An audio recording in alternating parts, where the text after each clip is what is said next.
गीता अध्याय 15 के श्लोक 16-17 में 3 प्रभु बताए हैं। ये 3 प्रभु कौन हैं? किस प्रभु की शरण में जाने के पश्चात जन्म और मरण समाप्त हो सकता है? 3 प्रभुओं में सबसे उत्तम परमात्मा कौन है? कैसा है? उसका क्या नाम है? इन सभी गूढ़ रहस्यों को जानने के लिए अवश्य सुनिए जगत गुरु तत्वदर्शी संत रामपाल जी महाराज के अमृत वचन। दर्शकों, जगत गुरु संत रामपाल जी महाराज के अद्भुत अलौकिक सत्संग प्रवचनों ने हिंदुस्तान में ही नहीं बल्कि विश्व में एक आध्यात्मिक ज्ञान की क्रांति ला दी है। लाखों श्रद्धालुओं ने हमें इन सत्संगों के प्रसारण के लिए बधाई पत्र भेजे हैं। इसके साथ साथ कुछ श्रद्धालुओं ने कुछ शंकाएं भी हमारे को भेजी हैं। हमने उन सब श्रद्धालुओं की शंकाओं के निवारण के लिए संत रामपाल जी महाराज से भेंट की तथा महाराज जी से उन सभी शंकाओं का निवारण जाना, जिसकी जिज्ञासा हमारे दर्शकों में बनी हुई है। तो आइए अब जानते हैं परम पूज्य जगत गुरु तत्वदर्शी संत रामपाल जी महाराज से आपकी हर शंका का समाधान। महाराज जी, क्या श्री ब्रह्मा जी रजगुण, विष्णु जी सद्गुण, शिव जी तमोगुण है? पुण्यात्माओं, रजगुण ब्रह्मा, सद्गुण विष्णु, तमगुण शिव जी हैं। महाराज जी, इसका प्रमाण कहाँ है? पुण्यात्माओं, अब यहाँ ये सिद्ध करते हैं कि रजगुण क्या है, सद्गुण क्या है, तमगुण क्या है। देखिएगा, ये मार्कंडेय पुराण है, अपने सदग्रंथों से हम सिद्ध करेंगे और ये गीता प्रेस गोरखपुर से प्रकाशित है। सचित्र मोटा टाइप, केवल हिंदी वही की वही उसी तरह। और इसके 123 पृष्ठ पर आपको ले चलते हैं। ये है 122 से शुरू करेंगे हम संक्षिप्त मार्कंडेय पुराण। यहाँ मार्कंडेय जी अपना ज्ञान बताते जा रहे हैं। मार्कंडेय जी बोले, मुने, अब हम 123 पे पढ़ रहे हैं, 123 पे। अब यहाँ मार्कंडेय जी बोले, मुने, रजगुण प्रधान ब्रह्मा, तमोगुण प्रधान रुद्र और सत्व प्रधान विश्वपालक विष्णु, यही 3 देवता हैं और यही 3 गुण हैं। परमेश्वर ने 600 वर्ष पहले कहा था, गुण तीनों की भक्ति में ये भूल पड़ो संसारे, कह कबीर निज नाम बिना कैसे उतरो पार। 3 देव की जो करते भक्ति, उनकी खुद न हो वह मुक्ति। सिद्ध हो गया, रजगुण ब्रह्मा, सद्गुण विष्णु और तमगुण शिव जी, यही 3 देवता और यही 3 गुण भी कहे जाते हैं। और कंसेप्ट क्लियर करते हैं, देखिएगा। यह है श्रीमद् देवी भागवत, इसमें संस्कृत भी साथ है।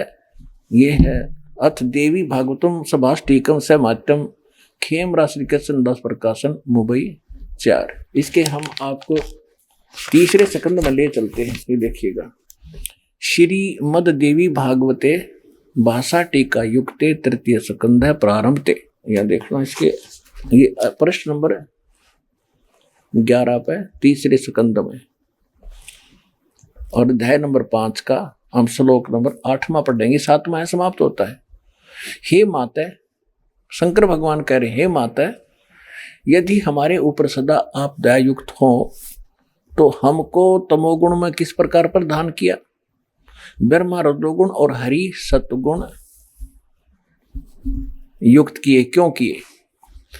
अब संस्कृत भी देखेंगे। ये संस्कृत है। ये 7वां श्लोक समाप्त हुआ, 8वां प्रारंभ हुआ। यदि दया धर्मना नसदाम्बिके कथम अहम विहित, मैं क्यों बना दिया, क्यों उत्पन्न कर दिया तमोगुण। और कमल से उत्पन्न होने वाले ब्रह्मा जी को रजोगुण संभव, रजोगुण क्यों उत्पन्न कर दिया।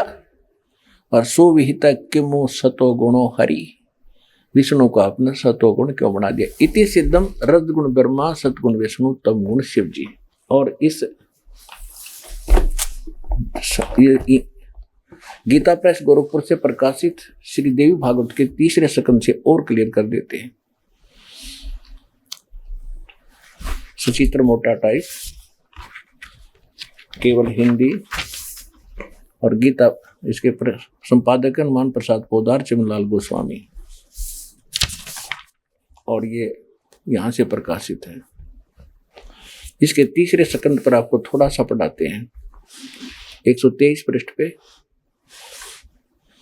तीसरा स्कंद विष्णु जी कह रहे हैं तुम शुद्ध स्वरूपा हो, ये सारा संसार तुम से उद्भासित हो रहा है अपनी माता दुर्गा के बारे में।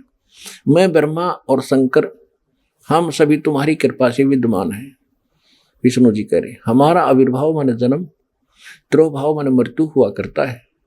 केवल तुम ही नित्य हो, जगत जननी हो, प्रकृति और सनातनी देवी हो।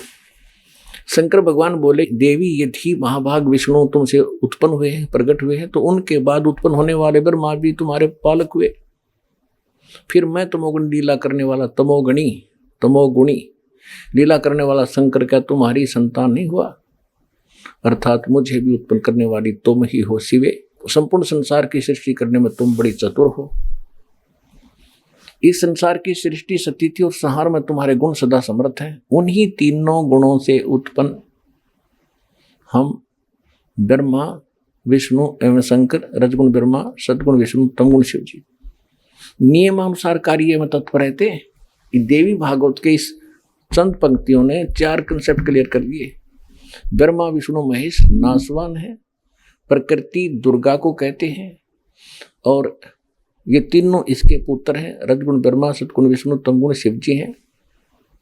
और ये भी स्पष्ट कर दिया कि हम केवल जो हमें आदेश होता है नियमित ही काम कर सकते हैं, हम किसी का संस्कार घटा बढ़ा नहीं सकते। और ये सिद्ध हो गया रजगुण ब्रह्मा है, सतगुण विष्णु, तमगुण शिव जी। महाराज जी, गीता अध्याय नंबर 7 के श्लोक 12 से 15 में तीनों गुणों के उपासकों को राक्षस स्वभाव को धारण किए हुए मनुष्य में नीच कहा गया है। इसका क्या अभिप्राय है? पुण्यात्माओं, 7वें अध्याय के 4 मंत्र पढ़ेंगे 12 से 15। अब देखिए, ये तो सिद्ध हो गया रजगुण ब्रह्मा, सतगुण विष्णु, तमगुण शिव जी, नथिंग एल्स। ये देखिएगा श्रीमद् भगवद गीता अध्याय नंबर 7 का और श्लोक नंबर 12। और भी जो सतोगुण से उत्पन्न होने वाले भाव हैं और जो रजोगुण तथा तमोगुण से होने वाले भाव हैं, उन सब को मुझ से होने वाले हैं ऐसा जान, परंतु वास्तव में उनमें मैं और वे मुझ में नहीं है। अब यहाँ इसने क्या कहा है कि रजगुण ब्रह्मा से, सतगुण विष्णु से, तमगुण शिव जी से जो कुछ भी हो रहा है, रजगुण ब्रह्मा से उत्पत्ति, क्योंकि रजगुण के ब्रह्मा जी के अंदर एक ऐसा गुण भर दिया इसने, जीव के बस की बात नहीं, उसके प्रभाव से उत्पत्ति, संतान उत्पत्ति करेगा ही करेगा। और विष्णु जी में सतोगुण ऐसा भर दिया, सब एक दूसरे मोह ममता जकड़े रहेंगे, यहाँ फंसे रहे। और तमोगुण का अपने बेरा शंकर जी के काम करे, ये सब न मार के अपने पिता के पास भेज देता है। ये कहता है इन तीनों गुणों से जो कुछ हो रहा है, रजगुण ब्रह्मा, सतगुण विष्णु, तमगुण शिव जी से, इसका मुख्य कारण मैं हूं। क्योंकि इसको 1 लाख मानव शरीरधारी प्राणियों का निताहार करना पड़ता है, सूक्ष्म शरीर को भून कर खाता है। इसलिए कहता है मैं इनमें नहीं और ये मुझ में नहीं, और ये जो कुछ भी हो रहा है इसका मुख्य कारण, निमित्त कारण मैं ही हूं, मुझसे ही हो रहे। अब आगे देखना, अब 13वें श्लोक में क्या कहा, 7वें अध्याय का, अध्याय नंबर 7 का और श्लोक नंबर 13। गुणों के कार्य रूप सात्विक, राजस और तामस, इन तीनों प्रकार के भाव से सारा संसार प्राणी समुदाय मोहित हो रहा है। इन तीनों गुणों से पूरे, यानी ब्रह्मा विष्णु महेश से परे मुझ अविनाशी को नहीं जानता। अब ये देखिएगा, ये गीता प्रेस गोरखपुर से प्रकाशित है, संपादक हैं इसके, ये देखिएगा, संपादक है हनुमान प्रसाद पोदार, और ये कहां से, ये यहां से प्रकाशित है। ये है रुद्र संहिता और संक्षिप्त शिव पुराण, पृष्ठ नंबर 110 पे, गीता प्रेस गोरखपुर से प्रकाशित, सचित्र मोटा टाइप। इस प्रकार ब्रह्मा विष्णु और रुद्र, इन 3 देवताओं में गुण हैं, यानी रजगुण ब्रह्मा, सतगुण विष्णु, तमगुण शंकर, इन 3 देवताओं में गुण है, परंतु शिव गुणातीत माने गए हैं। वो इन तीनों से अलग हैं। 26वें पढ़ते हैं, अपने मतलब की बात पढ़ेंगे। यहां आगे अब नीचे, पुत्रो, ब्रह्मा और विष्णु को ये काल बोल रहा है, पुत्रो तुम दोनों ने तपस्या करके प्रसन्न हुए मुझ परमेश्वर से सृष्टि और सतिथि नामक दो कृत यानी जो दो विभाग, ये दो जॉब प्राप्त किए हैं और ये दोनों तुम्हें बहुत प्रिय है। इसी प्रकार मेरी विभूति स्वरूप रुद्र और महेश्वर ने, मैं नहीं है, ने दो अत्यंत उत्तम कृत्य संहार और तिरोभाव प्राप्त किए। अब देखो ये ब्रह्मा विष्णु तो ये हो गए दोनों पुत्र, और रुद्र और महेश्वर ये इन दोनों से न्यारे यानी चार हो गए, और बोलने वाला वो इनका पिता इनसे अलग है। इन तीनों गुणों रजगुण ब्रह्मा सदगुण विष्णु तमोगुण शिव जी से परे दास ने आपको दिखा दिया श्री शिव पुराण के अंदर कि इनका बाप है यू। ये खुद कहता है ब्रह्मा विष्णु पुत्रो तुमने दो विभाग मेरे से प्राप्त किए हैं, इसी प्रकार रुद्र और महेश्वर ने प्राप्त किए, महेश्वर ने, तो ये पांचवा है इनका बाप, ये बोल रहा है यहाँ पर। अब ये कहता है कि ये तीनों गुणों ब्रह्मा विष्णु महेश तक सीमित हैं, ये मुझे भी ना जानते, मेरी भक्ति भी ना करते। आगे देखो 7वें अध्याय का श्रीमद् भगवद गीता का 14वां श्लोक में क्या कहा है, क्योंकि ये अलौकिक अर्थात अति अद्भुत गुण भी मेरी माया रजगुण ब्रह्मा सदगुण विष्णु तमगुण शिव जी द्वारा फैला गया जाल बड़ा खतरनाक है, ये दुस्तर है। और जो पुरुष मुझ को भजते हैं यानी ब्रह्म साधना करते हैं वो इनसे ऊपर उठ जाते हैं, माया को उल्लंघन कर जाते हैं, यानी ब्रह्मा विष्णु महेश की साधना करने वाले ब्रह्मा लोक विष्णु लोक शिवलोक में जाएंगे, उनका कम समय होता है, और जो ब्रह्म की साधना करता है ब्रह्म लोक में जाता है उसका समय ज्यादा होता है, वहां सुख भी ज्यादा उस ब्रह्म लोक में, लेकिन वहां पुंजेब कटती है अपनी ही, और पूंजी समाप्त होते ही पुण्य खत्म होते ही फिर वापस 83 लाख योनियों में आना ही पड़ता है। तो ये तो इनका प्रोसेस है, ये कभी समाप्त नहीं हो सकता। और फिर इसलिए ये कह रहा है कि उस परमेश्वर की शरण में जहां जाने के बाद फिर लौटकर संसार में कभी नहीं आते। तत्वदर्शी संत बताओगे, मैं नहीं जानता उस मेथड को, वो तरीका वो बताओगे, वो ज्ञान वो बताओगे। तो ये रामपाल दास अब तत्वदर्शी संत सारा दाना दाना गिनवा दिया।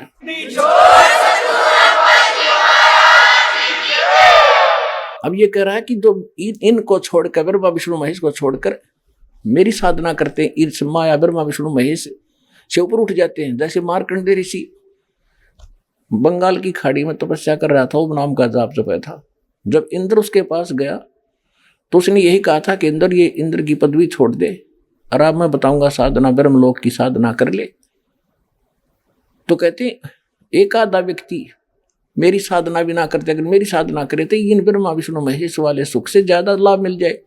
अब ये क्या कह रहा है कि अब देखो श्रीमद् भगवद गीता अध्याय नंबर 7 का हम श्लोक नंबर 14 पढ़ा है, क्योंकि यह अलौकिक अर्थात अति अद्भुत त्रिगुण में मेरी माया ब्रह्मा विष्णु महेश के द्वारा फैलाया हुआ जाल बड़ा खतरनाक है, दुस्तर है।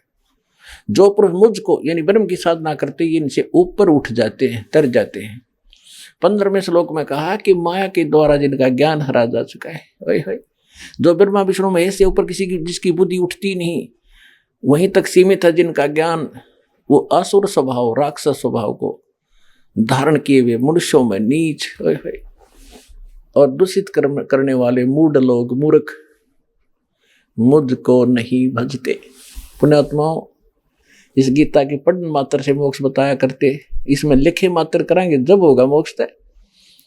जो इसमें लिखा है ऐसे करेंगे तभी मोक्ष होगा, उसकी जानकारी आपको दी जा रही है कि इसमें ये लिखा है ऐसे करना चाहिए, 2 अक्षर की बात है, वह निर्णय। अब हम क्या बताया है कि ब्रह्मा विष्णु महेश की पूजा करने साधना करने वालों को राक्षस स्वभाव को धारण किया, मनुष्यों में नीच बुरे कर्म करने वाला दूषित कर्म करने वाला मूर्ख क्यों कहा, ये थोड़ा संक्षेप में बताएंगे।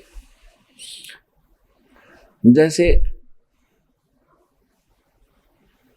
हिरण्यकशिपु ने ब्रह्मा जी की उपासना की थी, विष्णु जी का दुश्मन मानना था अपने आप में, और ब्राह्मण भगत था, ब्राह्मण था, लेकिन कर्म से राक्षस कर्म से ब्राह्मण होता है।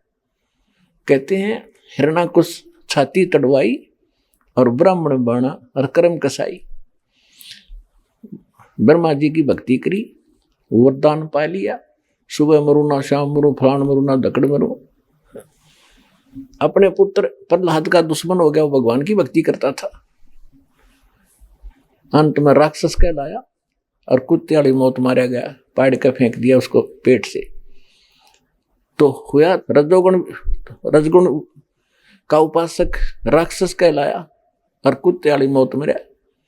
फिर तमोगुण के उपासक थे श्री, जैसे तमोगुण शंकर भगवान के उपासक थे एक रावण, श्रीलंका के राजा।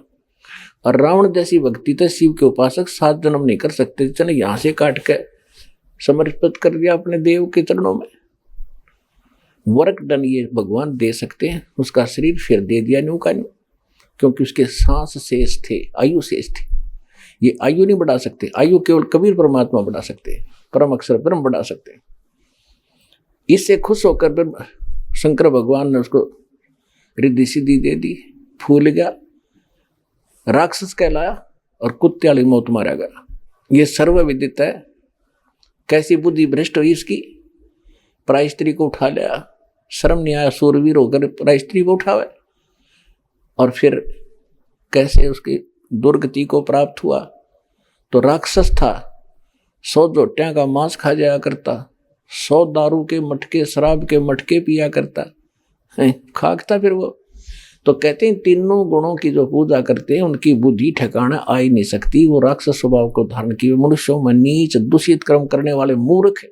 भस्मागिरी नाम के एक तपस्वी थे, भगवान शंकर के उपासक। ये गिरी, पुरी, नागा, नाथ, कनपाड़े, ये सारे जो है शंकर जी के उपासक होते हैं। एक भस्मागिरी नाम का तपस्वी और भगवान शंकर के महल के सामने कैलाश पर्वत पे ऊपर न पैर नीचे न सिर करके भक्ति करने लग गया। 12 वर्ष तक खड़ा रहा। एक दिन पार्वती जी ने कहा कि आप तो भगवान हो, देवताओं के देव हो, महादेव हो, सक्षम हो, समर्थ हो, आपका बच्चा क्या मांगता है पुजारी, दे दो इसको, उठाओ यहां से। भगवान शंकर ने कहा कि बोल भाई क्या मांगता है। भस्मागिरी ने कहा कि भगवान ऐसे नहीं मांगूंगा, पहले वचनबद्ध हो जाओ। भगवान शंकर ने कहा ठीक है, मैं वचनबद्ध हो गया, खड़ा हो गया। फिर आप अपना भस्म कड़ा दे दो, जो आत्मा पर रखा था उसमें शक्ति थी कि किसी के सिर पे ऊपर न्यू कर दे भस्म, वो खत्म हो जाता था, जल जाता था, राख बन जाती थी।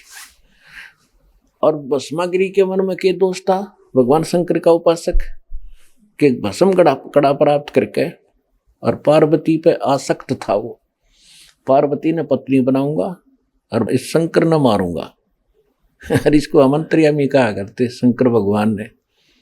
खाक अंतर्यामी था, इसको बद्दी के को बदले कर बैठा सामने, उसे आप अपना दुश्मन पाड़ दिया, निकाल कर भस्म कड़ा दे दिया, ले भाई ले जा, अगले शंकर होले होशियार। इसलिए मैंने यह साधना करी थी, तुझे मारूंगा और इसको अपनी पत्नी बनाऊंगा। हा हा हा हो गया राक्षस। आग आग भगवान और पीछे पीछे पुजारी, जाख काट उठा। जिसको हम अविनाशी कहा करते थे, शंकर भगवान अविनाशी, अविनाशी होता तो खड़ा रहता, कहा जा करे, मार के करेगा। कबीर भगवान थे अविनाशी, दरिया में गिर दिया गंगा के अंदर और तोब के गोले चला दिए, छींट तक नहीं लगी परमात्मा के। शेख तकी ने 10 टुकड़े कर दिए थे मालिक के रात ने, शरीर के तलवारों से गुंडे ले जाकर। और चलन लगे, जब खड़े हो गए परमात्मा और कहा शेख तकी आजा, चाय पानी पी के जाइए। पसीने आ गए थे उन गुंडा के।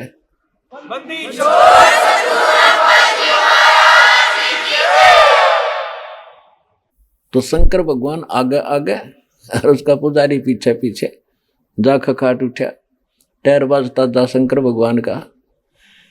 अब भगवान ने दया करी, बीच में आकर खड़े हो गए खुद परमेश्वर, पार्वती रूप बना के, और कहने लगे भाई डट जा, कहाँ जा रहे हो, आ जाओ, मैं भी तो आपके लिए तड़प रही हूँ।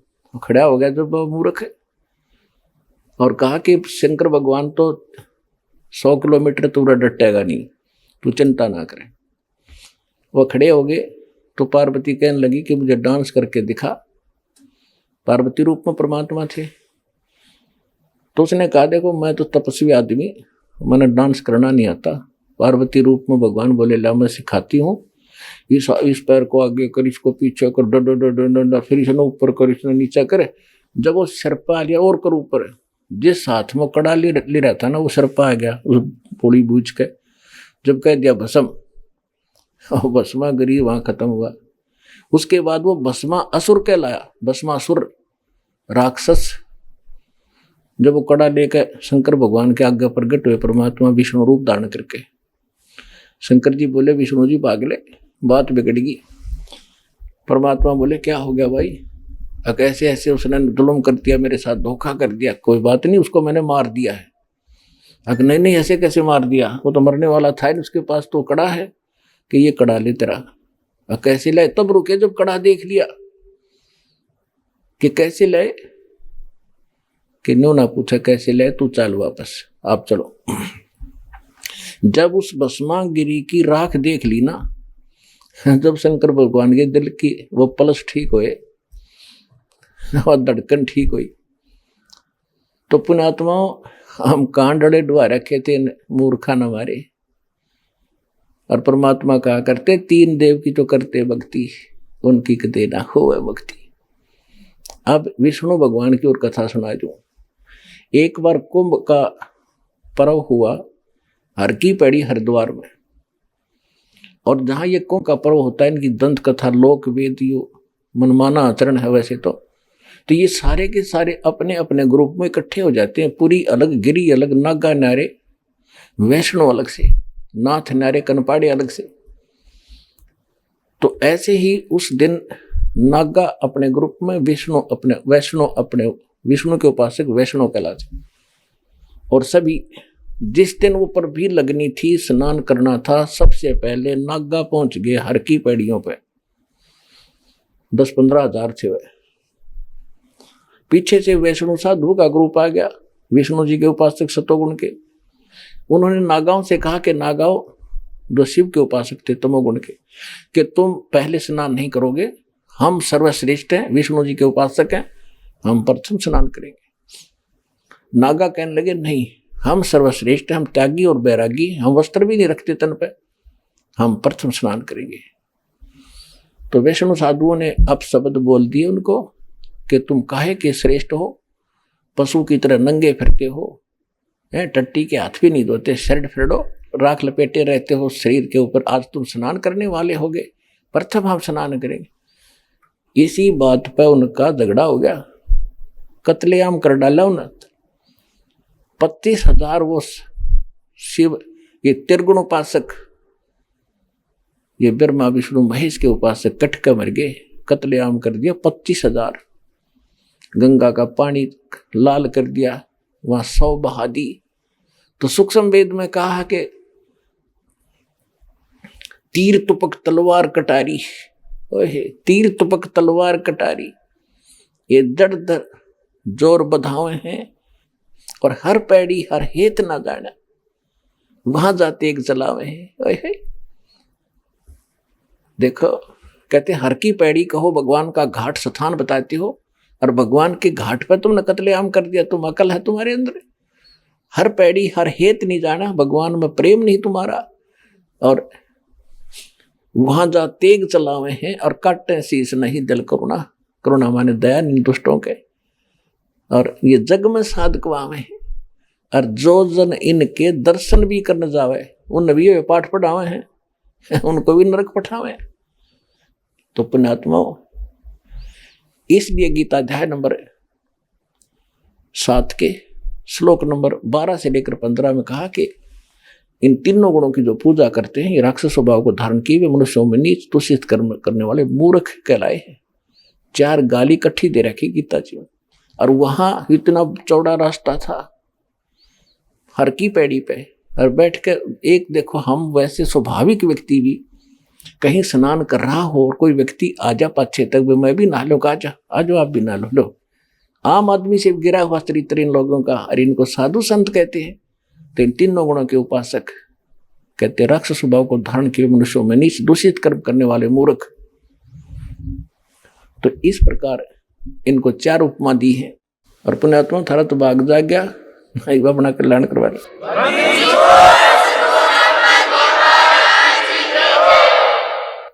आइए अब हम उन श्रद्धालुओं के अनुभव जानते हैं जो जगत गुरु तत्वदर्शी संत रामपाल जी महाराज जी से दीक्षा प्राप्त कर चुके हैं तथा उनके द्वारा बताए गए भक्ति मार्ग पर चल रहे हैं। नमस्कार सर।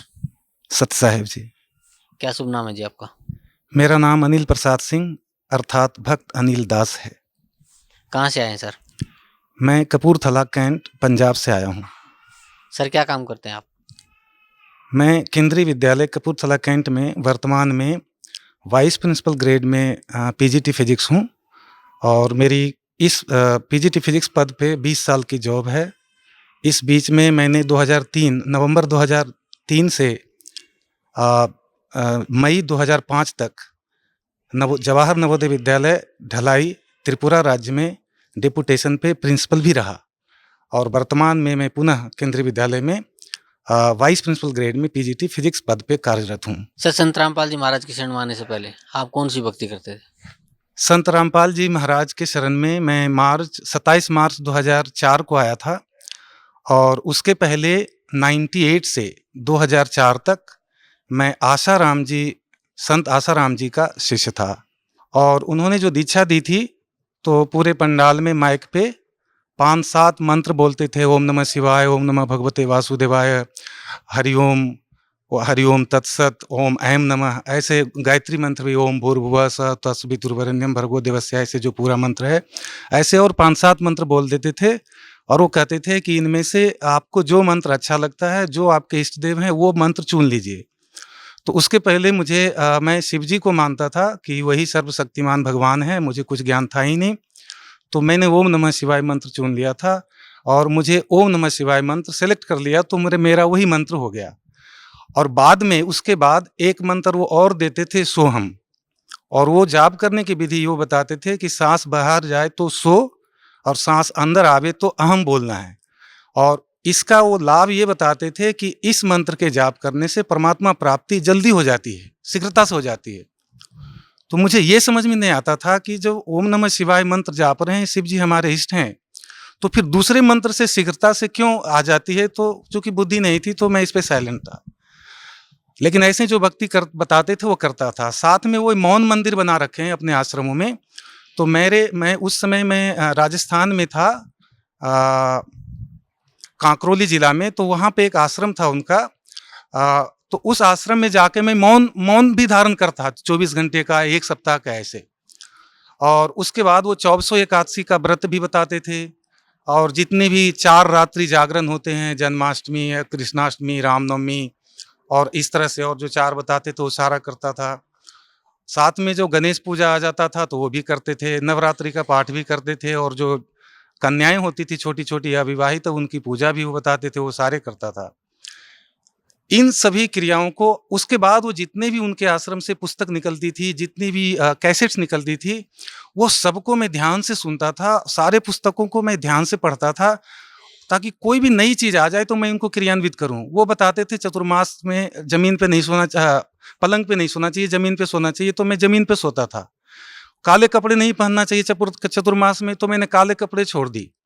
फिर वो तिल और वो आमले के पानी से नहाना चाहिए, मेरे बाल्टी भी खराब हो गए, मैं वो भी नहाया।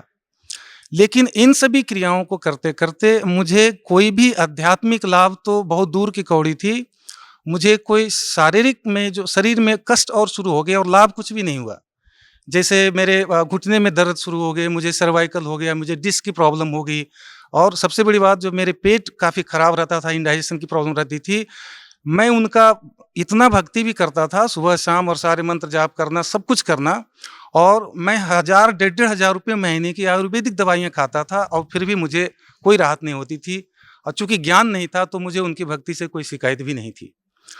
और इसके अलावा उन्होंने कहा एक बार कि जोग वशिष्ठ महारामायण पढ़ना चाहिए, तो मैंने वो पुस्तक ला करके पूरी पढ़ ली। अटबट क्या लिखा था मुझे उसकी कुछ समझ में तो आता नहीं था, लेकिन चूंकि गुरु ने कहा था मैं पढ़ता ही रहता था। उसमें एक चीज़ मैंने जरूर पढ़ा था कि भगवान राम के वो मुझे याद है, भगवान राम के जो गुरु थे वशिष्ठ जी, वो जब नगरों में निकलते थे तो गांव के जो प्रजा लोग होते थे वो उनको गालियां निकालते थे, उनसे बदसलूकियां करते थे। तो मुझे इतना लगता है कि जो सच्चे संत होते हैं, जो भी होते हैं, तो समाज को लोग उनसे घृणा करते ही हैं। उनसे जुड़े हुए मेरे में एक ये तड़प जाग गई उनसे जुड़ने के बाद, कि जैसे वो कहते थे कि संत अगर डांट दें कुछ गुस्सा करें तो भी उनसे वो समझना चाहिए हमारा सौभाग्य है। तो ऐसे भक्त के कुछ लक्षण तो मेरे में जरूर आ गए थे। वो कहते थे दूसरे संतों की वो सत्संग नहीं सुनना, लेकिन मेरे अंदर वो ऐसी तीव्र जिज्ञासा थी कि हम जहाँ भी रहते थे आसपास में किसी भी संत का सत्संग होता था मैं सुनता ही था। वहाँ से उनकी सीडी लाना, कैसेटें लाना, सारी बुक्स लाना कि कोई भी अच्छी चीज़ मिल जाए, अच्छी क्रिया मिल जाए तो मैं उसको करना चाहता था। आसाराम जी बहुत सारे कैसेटें निकालते थे, बहुत भयावह, जैसे मौत की मौत। उसको मैं रात को 10-11 बजे कैसेट को अंधेरे एक कमरे में लगा के सुनता रहता था ताकि मुझे परमात्मा मिल जाए, और दूसरे संतों के भी सत्संग में भी जाता रहता था। तो मैं उनसे संत बताते थे कि अनन्य भक्ति से परमात्मा की प्राप्ति होती है। तो फिर मैं सोचता था कि हमें मंत्र शिव जी का दिया गया है, ओम नमः शिवाय, शिव जी हमारे इष्ट हैं, लेकिन हमें रामनवमी भी मनाने को कहा जाता है, हमें विजयादशमी भी मनाने को कहा जाता है, हमें दुर्गा की पूजा भी करने को कहा जाता है, हमें हनुमान जयंती भी मनवाया जाता है, माने सारी देवी देवताओं की, और श्राद्ध भी निकलवाया जाता है। तो फिर ये अनन्य भक्ति कैसे हुआ? तो फिर हमें परमात्मा मिलेंगे नहीं। तो मैं किसी संत से पूछ दिया, एक हिसार में बहुत सारे संत आया करते थे, तो मुझे वो समझाया करते थे कि जैसे आप शिव जी के को अपना इष्ट मानते हो, तो अगर भगवान राम के मंदिर में जाओ तो आप ये मानो कि ये राम नहीं है, ये शिव हैं, तो आपकी भक्ति अनन्य होगी।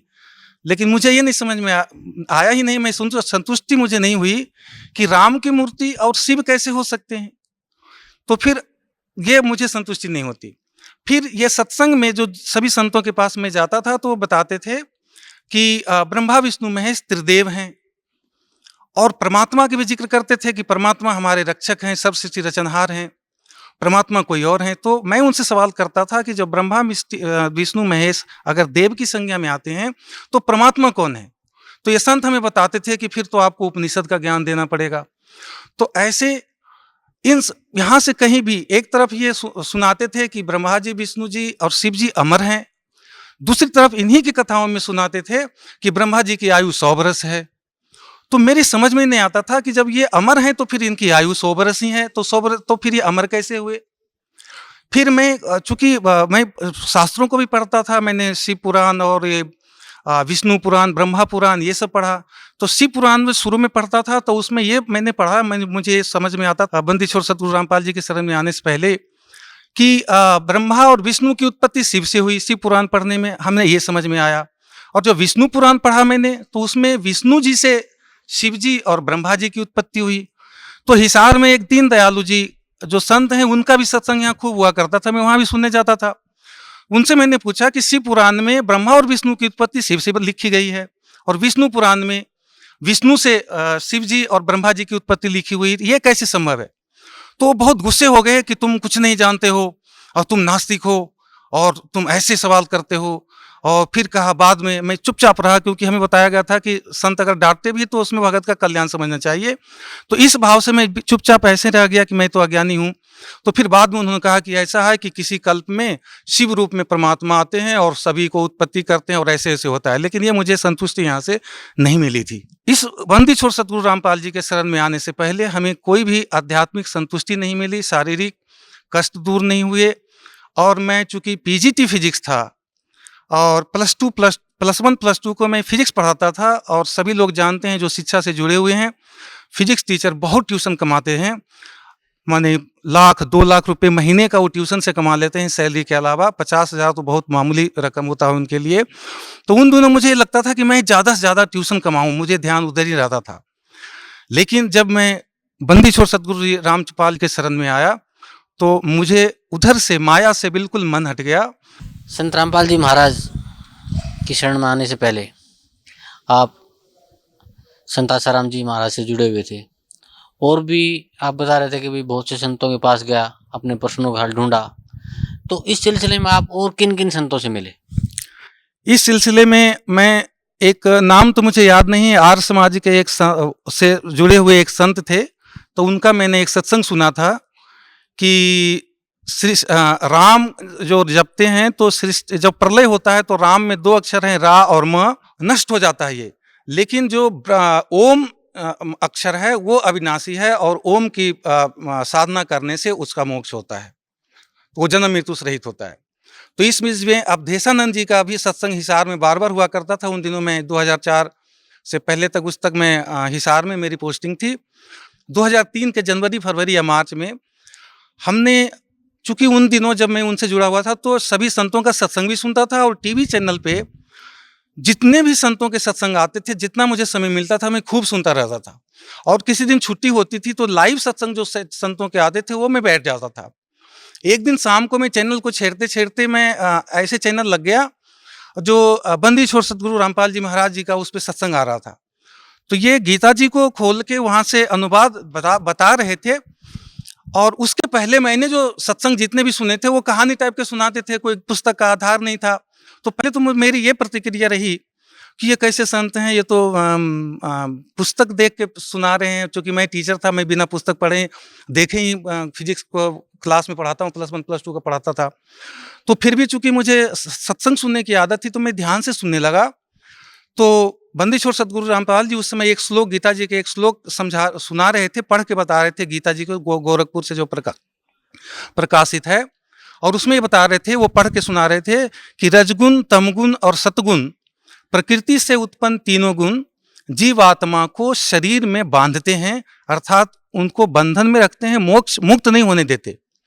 फिर उन्होंने दैवी भागवत पुराण निकाल के उन्होंने पेज नंबर 123 पे उन्होंने बताया कि वो रजगुण, तमगुण, सतगुण, ये जो रजगुण ब्रह्मा जी हैं और तमोगुण शिव जी हैं और सतगुण विष्णु जी हैं।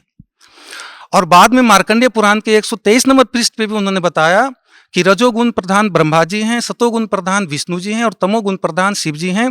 ये तीन ही देवता हैं, ब्रह्मा विष्णु महेश, और तीन ही गुण हैं, रजगुण, तमगुण और सतगुण। तो उन्होंने इस तरह से वहां से कॉन्सेप्ट क्लियर किया कि रजगुण, तमगुण, सतगुण ये कोड वर्ड है और इसको तत्वदर्शी संत ही विश्लेषण कर सकता है। और गीता जी में ये जो रजगुण, तमगुण, सतगुण का मतलब ब्रह्मा विष्णु महेश है। तो मुझे बहुत उत्सुकता हुई, मैं टीचर भी था, मैं फिजिक्स का टीचर हूँ, कि आगे और क्या बताएंगे, ये ज्ञान हमने पहले कभी सुना नहीं था। तो उसके बाद उन्होंने फिर समझाया, इस बात को एक्सप्लेन किया कि ये कैसे जीवात्मा को शरीर में बांधते हैं। जैसे मनुष्य जीवन में भक्ति किया या नहीं किया, मृत्यु हो गई, ब्रह्मा विष्णु महेश इन तीनों गुणों की पूजा की तो मृत्यु होगी। तो चूंकि ये शास्त्रानुकूल भक्ति नहीं है, तो इनकी मृत्यु होने के बाद अगर मान लो मेरे पिछले पुण्य ज्यादा हैं तो फिर मनुष्य जीवन मिल जाएगा। फिर भक्ति करेंगे या नहीं करेंगे, फिर कुत्ते बन गए तो कुत्ते के शरीर मिल जाएंगे, फिर गधे की, फिर बिल्ली की, फिर 84 लाख योनियों में जाएंगे। अर्थात एक शरीर से दूसरे शरीर में आत्मा जाती रहेगी और ये पूर्ण मोक्ष को प्राप्त नहीं होगी। और उन्होंने एक श्लोक और बताया था कि ब्रह्मा भी, उसमें जो श्लोक गीता जी अध्याय नंबर 7 के मंत्र 12 से 15 तक में विश्लेषण कर रहे थे कि माया के द्वारा जिनका ज्ञान हरा जा चुका है, मनुष्यों में नीच मूर्ख लोग, दुष्कृति न दुष्कर्म करने वाले लोग मुझको भी नहीं भजते। तो उनको माया मतलब त्रिगुण माया होती है, रजगुण, तमगुण, सतगुण। तो गुरु जी ने विश्लेषण कर रहे थे कि जो ये तीनों देव की भक्ति करते हैं वो उस गीता ज्ञानदाता भगवान की भी भक्ति नहीं करते हैं। सर, संत रामपाल जी महाराज की शरण में कैसे आए? एक दिन मैं टीवी चैनल को छेड़ते छेड़ते एक चैनल लग गया, उसमें संत रामपाल जी महाराज का सत्संग आ रहा था और उसमें गीता जी के एक श्लोक को, जो गीता प्रेस गोरखपुर से जो प्रकाशित थी, उसको पढ़ के प्रोजेक्टर पे, वो टीवी पे दिखाया जा रहा था। और उसमें ये श्लोक था, रजगुण, तमगुण, सतगुण प्रकृति से उत्पन्न तीनों गुण जीवात्मा को शरीर में बांधते हैं। ये हिंदी अनुवाद गुरुजी बता रहे थे और इसका संस्कृत भी उन्होंने पढ़ के एज इट इज सुनाया था। तो फिर उन्होंने ये गुण का विश्लेषण देवी भागवत पुराण और मार्कंडेय पुराण से किया था। मार्कंडेय पुराण के 123 नंबर पेज पे उन्होंने बताया कि रजोगुण प्रधान ब्रह्मा जी, सतोगुण प्रधान विष्णु जी और तमोगुण प्रधान शिव जी हैं। और ये तीन ही देवता हैं, ब्रह्मा विष्णु महेश, और तीन ही गुण हैं, रजगुण, तमगुण और सतगुण। और फिर इसी का दूसरा प्रमाण उन्होंने दैवी भागवत पुराण के पेज नंबर 123, उसका भी पेज नंबर 123 जो गीता प्रेस गोरखपुर से प्रकाशित था, उस पे विष्णु जी अपनी महिमा, माता की, दुर्गा माता की महिमा गा रहे थे और वो बता रहे थे कि मैं अर्थात विष्णु जी, ब्रह्मा और शंकर तुम्हारी कृपा से विराजमान हैं और हमारा तो आविर्भाव अर्थात जन्म और तिरोभाव अर्थात मृत्यु हुआ करता है, केवल तुम ही नित्या हो, जगत जननी हो, प्रकृति और सनातनी देवी हो। गुरु जी ने बताया था कि प्रकृति शब्द याद रखना, ये गीता जी समझने में काम आएगी। और आगे फिर उन्होंने उसी 123 नंबर के दूसरी साइड में जो भगवान शंकर बोल रहे हैं कि हे माता, यदि ब्रह्मा जी को उत्पन्न करने वाले आप हो और विष्णु जी को भी आपने ही उत्पन्न किया है, तो क्या तमोगुनी लीला करने वाला मैं शंकर क्या तुम्हारी संतान नहीं हुआ, अर्थात मैं भी तुम्हारा ही संतान हुआ। तो यहाँ से भी क्लियर किया गुरु जी ने कि ये शिव जी स्वयं अपने आप को तमोगुनी बता रहे हैं, तो ब्रह्मा जी और विष्णु जी भी, ब्रह्मा जी रजोगुनी और विष्णु जी सतोगुनी हैं। तो उस श्लोक को समझाने के लिए इतने सारे प्रमाण के बाद फिर गुरु जी वापस उस श्लोक पे आए कि रजगुण, तमगुण, सतगुण, प्रकृति से उत्पन्न तीनों गुण। प्रकृति वहां दुर्गा को कहा गया था, इसका मतलब दुर्गा से उत्पन्न ब्रह्मा विष्णु महेश और जीवात्मा को शरीर में बांधते हैं, मतलब हम सभी जीवात्मा को मुक्त नहीं होने देते। उन्होंने गुरु जी ने समझाया था कि जैसे मनुष्य जीवन समाप्त हो जाएगा, हमारे पुण्य नहीं है तो हम पशु बन जाएंगे, पक्षी बन जाएंगे, किसी और योनि में चले जाएंगे, ज़्यादा पुण्य है तो देवता बन जाएंगे। अर्थात एक शरीर से हमें दूसरा शरीर मिलता रहेगा, लेकिन हम पूर्ण मोक्ष को प्राप्त नहीं होंगे। तो इसलिए ब्रह्मा विष्णु महेश की पूजा हमारे गीता जी में व्यर्थ है, ऐसा गुरु जी समझा रहे थे। ये श्लोक सुन के, चूंकि उन दिनों में आसाराम जी से दीक्षित था और मेरा मंत्र ओम नमः शिवाय था और शिव जी मेरे इष्ट थे, तो पहली बार जो ये सुना, और उसके पहले दीनदयालु जी ने बताया था, क्योंकि मैं उसके पहले मैं सभी संतों के सत्संग में जाया करता था, तो दीनदयालु जी का सत्संग जो हिसार में हुआ करता था, कई बार मैंने सुने थे, तो उन्होंने कहा था कि साधकों को गीता का, भगवत गीता का, श्रीमद् भगवत गीता का पाठ करना चाहिए, कम से कम 1 अध्याय रोज।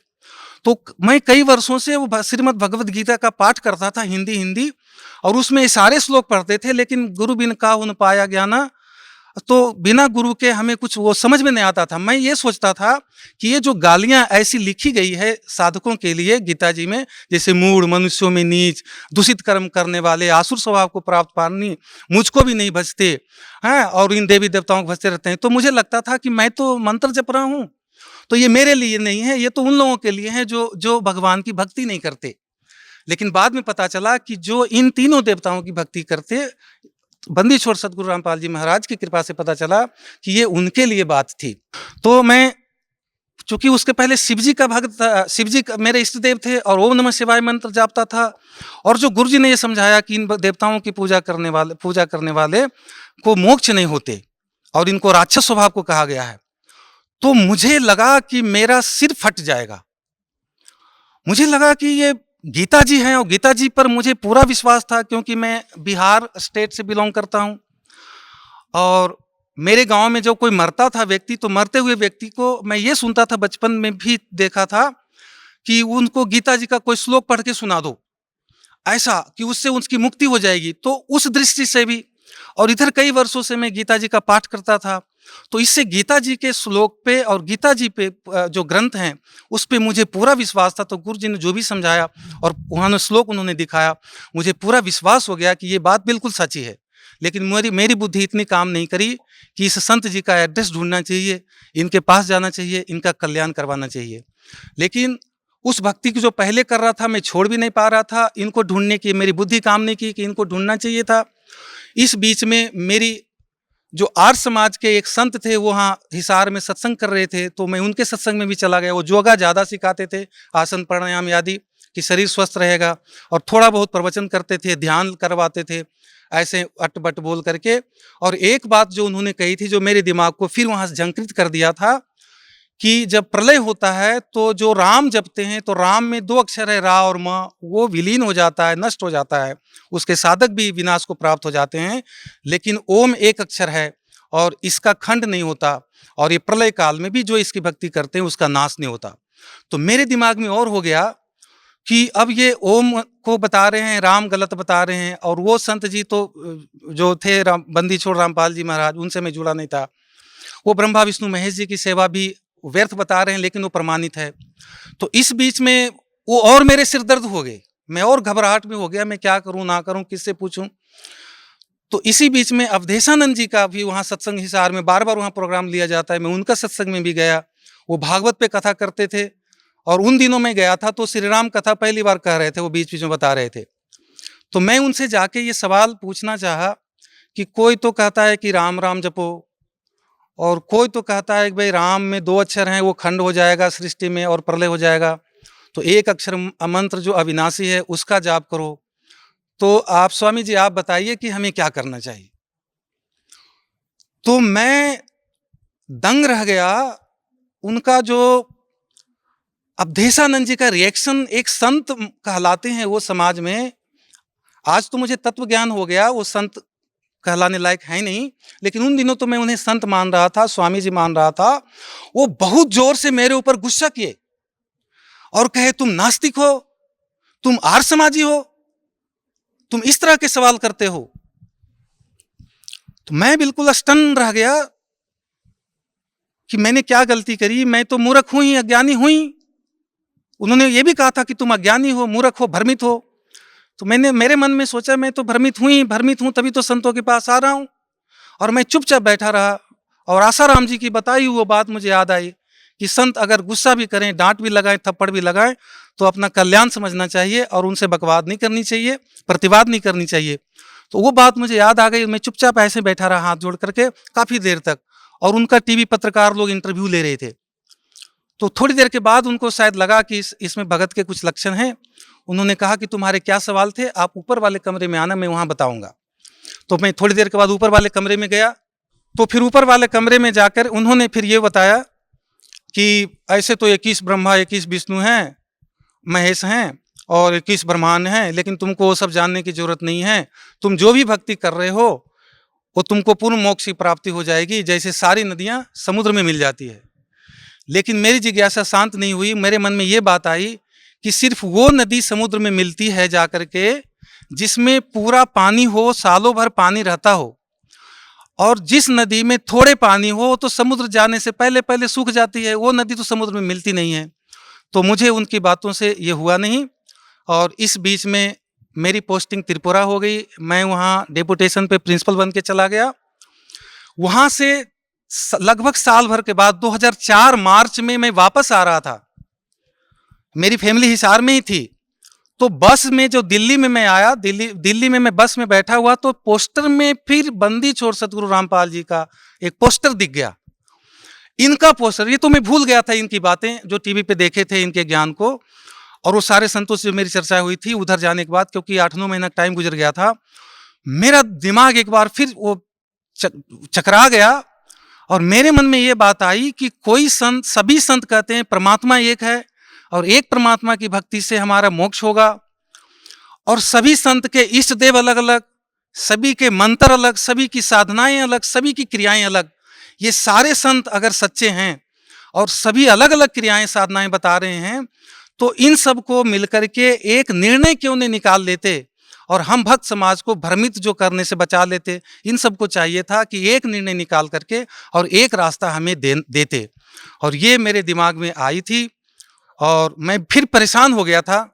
और जब हिसार में आया तो गुरुजी का सत्संग था और एक दिन का सत्संग मुझे सुनने को मिला। दिन में सुना तो चूंकि इनका सारा ज्ञान जो पहले सुन रखे थे उससे नया था और मेरी बुद्धि में नहीं आ रही थी।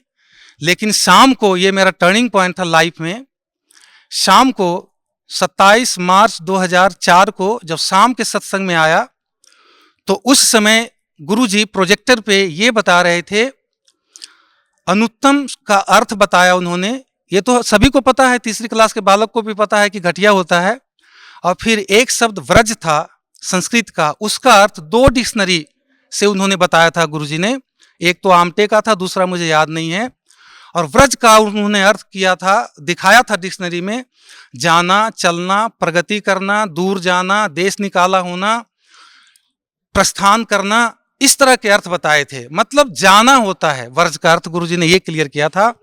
और उसके बाद उन्होंने संत आसाराम जी के अनुवादित गीता के श्रीमद् भगवद गीता के अध्याय नंबर 18 का श्लोक नंबर जो 66 था, उस श्लोक में व्रज शब्द है और वहाँ पे आसाराम जी ने उसका अर्थ आना किया था, गुरुजी ने दिखाया प्रोजेक्टर पे।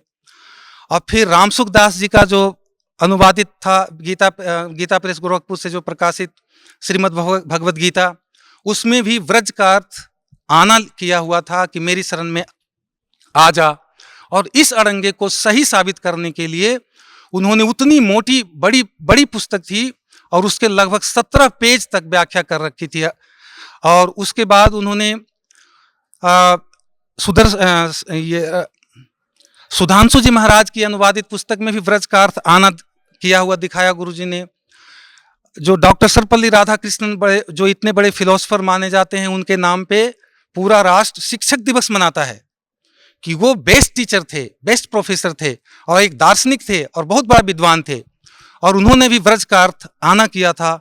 ऐसे और कई अनुवादकों द्वारा, संतों द्वारा अनुवादित वो उन्होंने गुरु जी ने दिखाया था। उस श्लोक में व्रज का अर्थ सभी ने आना किया था। इस्कोन वाले एक दिखाए थे जिन्होंने शब्दार्थ में तो व्रज का अर्थ जाना लिख रखा था, और जो संस्कृत श्लोक जो 18 गीता श्लोक नंबर अध्याय नंबर 18 का श्लोक नंबर 66 का जो अर्थ करने लगे तो वहाँ पर मेरी शरण में आजा कर दिया था। और दूसरी जो शब्द थे अनुत्तम, और सभी संतों ने, इन सभी संतों ने अनुत्तम का अर्थ अति उत्तम किया था गीता जी अध्याय नंबर 7 के श्लोक नंबर 18 का।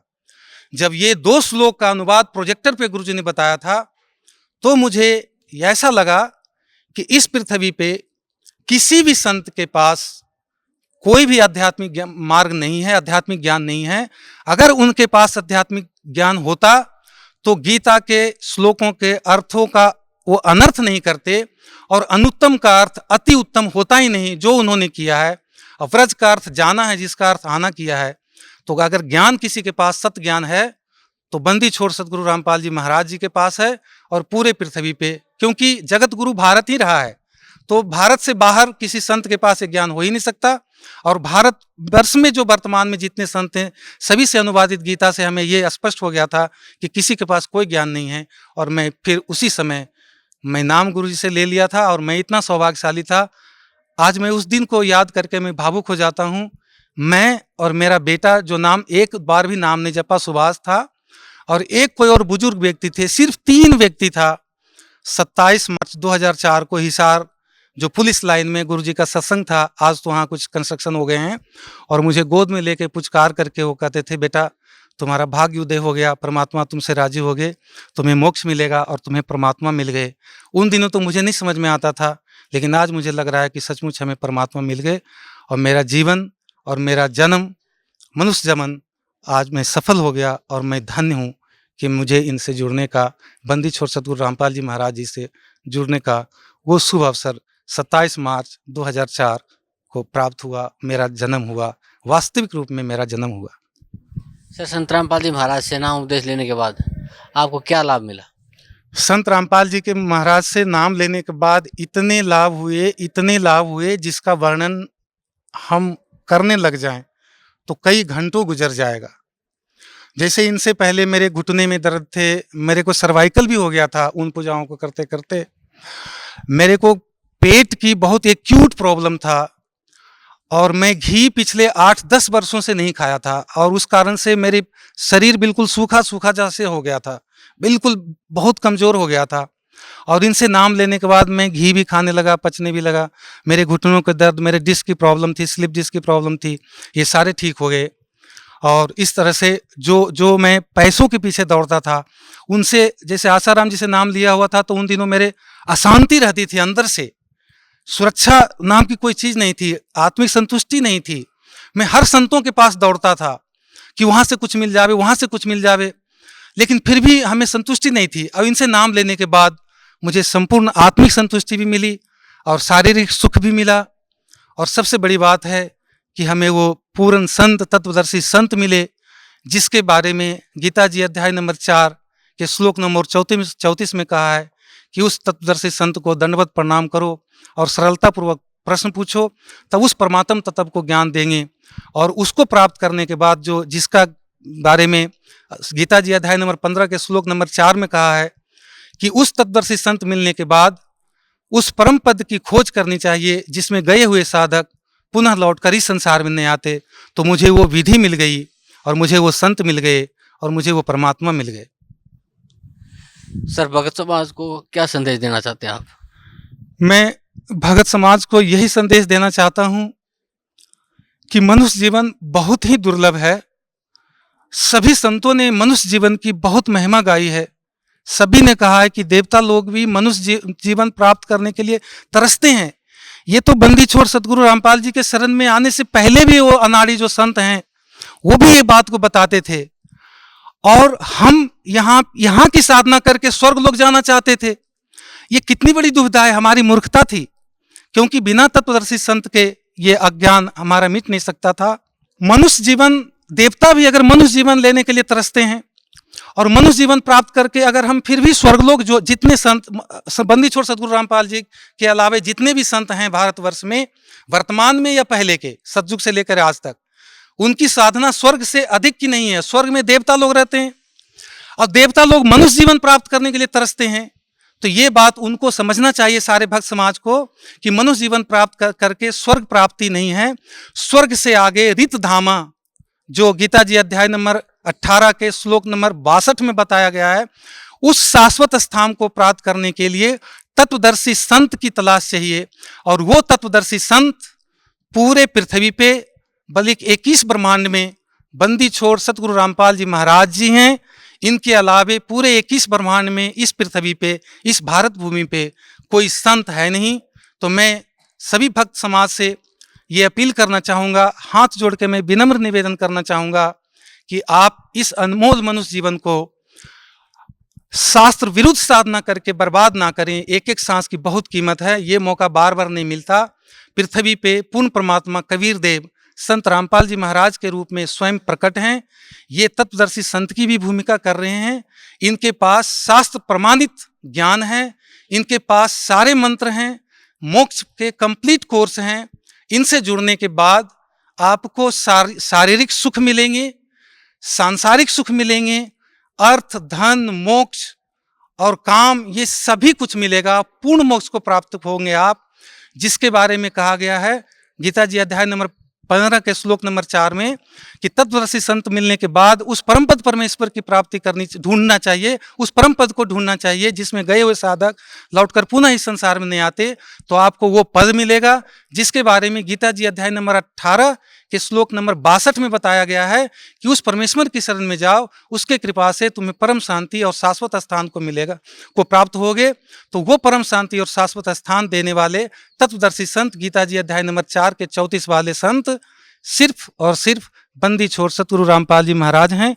इनके शरण में सभी भक्त समाज को आना चाहिए और वो मान बड़ाई को छोड़ के और वो झूठी साधना को छोड़ के आप साधना चैनल पे शाम को जो सत्संग आता है वो सुनिए। ज्ञान गंगा पुस्तक अगर आपको मिल जावे तो वो पुस्तक पढ़िए, सारा ज्ञान प्राप्त करिए। और अगर कोई भगत आपसे पूर्ण परमात्मा, मोक्ष की, भक्ति की और संत बंदी छोड़ सतगुरु रामपाल जी महाराज के बारे में कोई जानकारी देते हैं तो आप उनको ध्यान से सुनिए और परमात्मा की शरण में आकर के अपना मनुष्य जीवन को सफल करिए, पूर्ण मोक्ष वाली भक्ति को प्राप्त करिए। मैं भक्त समाज से यही निवेदन करना चाहूँगा। Sir thank you so much. Maharaj ji, Gita ज्ञानदाता गीता अध्याय 7 के श्लोक 18 में अपनी गति को अनुत्तम क्यों कह रहा है? पुणात्माओं, जैसे अभी तक किसी भी हम अपने धर्म गुरु से पूछा करते थे कि श्रीमद् भगवत गीता अध्याय नंबर 7 के श्लोक नंबर 18 में गीता ज्ञानदाता अपनी गति को अनुत्तम क्यों कह रहे हैं? अनुत्तम, तो ये क्या कहते हैं कि अनुत्तम नहीं कह रहे हैं, अनुत्तम का उन्होंने अर्थ बदल दिया। कहते जिससे उत्तम कोई और ना हो वह अनुत्तम कहलाता है। रब फुटे भाग हमारे, ऐसे गुरु मिले हमें। अनुत्तम, अनुत्तम माने बैड अंग्रेजी में, और उत्तम गुड, श्रेष्ठ। कहीं पर बैड लिखा हो किसी सेंटेंस में और उसका अर्थ कोई गुड लिख दे तो कितनी बुद्धि होगी उस इंसान की।